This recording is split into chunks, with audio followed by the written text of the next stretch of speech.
بسم اللہ الرحمن الرحیم۔ السلام علیکم۔ یہ ہمارا دوسرا چیپٹر ہے۔ رہی بات ارد کی تو سورہ زاریات کے مطابق یقین کرنے والوں کے لیے اس ارد میں بہت سی نشانیاں ہیں۔ اب ان ارد کی بہت ساری نشانیوں میں اس ارد سے انسان کا پیدا کیا جانا بھی ہے۔ سورہ نوح کے مطابق اللہ نے اس ارد سے تمہیں ایک خاص طرح سے نکالا ہے۔ اب میں آپ کو ایک خاص بات بتانے جا رہا ہوں۔ ہماری زمین کا ایک ایلیمنٹ ہے جس کو ہم کاربن کہتے ہیں۔ 1.85 بلین ٹن کاربن جو اس وقت بھی ہماری زمین میں موجود ہے، دیکھنے میں کالا، سیاہ، جلا ہوا، سڑا ہوا، لیکن کاربن وہ ایلیمنٹ ہے جو کسی بھی دوسرے ایلیمنٹ سے زیادہ کمپاؤنڈ بنانے کی اہمیت رکھتا ہے۔ مثلا کاربن کوئلہ بھی بناتا ہے جو اس کا ایک کمپاؤنڈ ہے، کاربن ہیرا بھی بناتا ہے جو اس کا دوسرا کمپاؤنڈ ہے، اور کاربن سنگ مرمر بھی بناتا ہے جو اس کا تیسرا کمپاؤنڈ ہے۔ اب کاربن کے 1 کروڑ کمپاؤنڈ کے بارے میں تو ہمیں پتا ہے کہ وہ بنا سکتا ہے، لیکن دراصل یہ تعداد اس سے کہیں زیادہ ہے۔ مگر یہ کمپاؤنڈ تو بے جان ہیں، ان میں کوئی زندگی نہیں۔ پھر آخر میں آپ کو یہ سب کچھ کیوں بتا رہا ہوں؟ کیونکہ کاربن سے صرف بے جان کمپاؤنڈ نہیں بنتے۔ اس وقت ہم 6 لاکھ ایسے کمپاؤنڈز کو جانتے ہیں جو بے جان ہیں یا ان آرگینک ہیں، لیکن ان 6 لاکھ کے مقابلے میں 1 کروڑ 60 لاکھ کمپاؤنڈ ایسے بھی ہیں جو آرگینک ہیں اور جو زندگی کے لیے بہت ضروری ہیں، اور اسی لیے ہم زمین پر پائی جانے والی زندگی کو کاربن بیسڈ لائف کہتے ہیں، یعنی کاربن سے بنی ہوئی زندگی۔ بلکہ کاربن اور زندگی کا اتنا گہرا تعلق ہے کہ زندگی کی ان 123 ڈیفینیشنز میں سے جو میں نے چیپٹر 1 میں آپ کو بتائی تھی، ان میں سے ایک ڈیفینیشن یہ بھی ہے کہ زندگی کاربن ایٹم کے چند دوسرے ایلیمنٹ کے ساتھ بانڈنگ کا نام ہے۔ قرآن پاک میں کئی جگہ انسان کے مٹی سے بنائے جانے کا ذکر ہے، لیکن 3 جگہ بالخصوص سورہ ہجر میں کالی سڑی کھنکھناتی ہوئی مٹی سے پیدا کرنے کا ذکر ہے۔ اس کالی سڑی کھنکھناتی ہوئی مٹی کی اصل حقیقت کیا تھی، یہ تو سوائے اللہ کے اور کوئی نہیں جانتا، لیکن ایک بہت بڑی وجہ ہے کہ ہم خود کو کاربن بیسڈ لائف کہتے ہیں، اس کالی سڑی ہوئی کاربن کی وجہ سے جو کہ اس مٹی سے نکلی تھی، اور اسی کے ساتھ انسان کا یعنی آپ کا، ہمارا اور ہم سب کی کہانی کا آغاز اس خلقت کے سفر میں ہوتا ہے۔ میں اور آپ ہم سب انسان ہیں۔ آج تک جتنے بھی بنی انسان گزرے ہیں، چاہے وہ بادشاہ تھے یا فقیر، شاعر تھے یا جنگجو، اپنے زمانے کے ہیروز تھے یا ویلنز، بڑے سے بڑا دانشور یا کوئی بھی وہ انسان جس کے بارے میں آپ نے پڑھ رکھا ہو، سن رکھا ہو، تاریخ میں جو بھی گزر چکے ہیں، جتنوں کو ابھی پیدا ہونا ہے، ہم سب ایک ہی انسان کی نسل سے ہیں جنہیں آدم کہا جاتا ہے، جنہیں اللہ تعالیٰ نے مٹی سے تخلیق کیا تھا، اور قرآن پاک میں یہ بات کم سے کم 9 مرتبہ بتائی گئی ہے کہ سب سے پہلے انسانوں میں ہمارے باپ آدم کو مٹی سے بنایا گیا تھا۔ لیکن کون تھے آدم؟ ہم ان کے بارے میں کیا جانتے ہیں؟ وہ دیکھنے میں کیسے تھے؟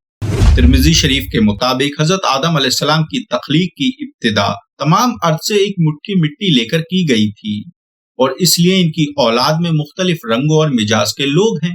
پھر سورہ مومنون کے مطابق اس مٹی کے چوکر یعنی ایکسٹریکٹ سے، اب اس ایکسٹریکٹ کی صحیح حقیقت کیا تھی اللہ ہی بہتر جانتا ہے، آدم کے بنانے کی تیاری شروع ہوئی۔ اور پھر سورہ صاد کے مطابق اللہ تعالیٰ نے اپنے ہاتھوں سے مٹی کے اس چوکر سے آدم علیہ السلام کا جسم تیار کیا، اور مسلم شریف کے مطابق جسم کو جب تک چاہا وہیں پڑا رہنے دیا جہاں اس کو بنایا تھا، اور یہی وہ وقت تھا جب ابلیس یہاں آتا اور اس پتلے کو دیکھتا کہ آدم کس طرح سے پیدا کیے جا رہے ہیں۔ بلکہ ابن عباس رضی اللہ تعالیٰ عنہ کہتے ہیں کہ وہ پتلا 40 دن تک وہیں پڑا رہا تھا۔ پھر مسلم شریف کی ہی ایک روایت کے مطابق جب اللہ تعالیٰ نے چاہا اس پتلے کو زندہ ہونے کا حکم دے دیا، اور پھر جمعے کے دن وہ پتلا عصر سے لے کر رات کے درمیان میں وہ پتلا ایک زندہ انسان بن گیا۔ جب پتلے میں روح پھونکی گئی تو انہیں چھینک آئی، اور انہوں نے اللہ کے حکم سے الحمدللہ کہا، اور جواب میں اللہ تعالیٰ نے یا رحمت اللہ فرمایا۔ وہ روح جہاں جہاں سے آدم علیہ السلام کے جسم میں صلاحیت کرتی چلی جا رہی تھی، وہاں سے مٹی، خون اور گوشت بنتی چلی جا رہی تھی، اور جب روح ناف تک پہنچی تو آدم علیہ السلام اپنے جسم کو دیکھ کر بڑے خوش ہوئے، اور جلدی جلدی میں اٹھنا چاہا لیکن اٹھ نہ سکے، اور اسی جلدی کا بیان سورہ اسراء میں کچھ اس طرح سے کیا ہے، وَقَانَ الْإِنسَانَ عَجُولًا، یعنی کہ بے شک انسان بڑا ہی جلد باز ہے۔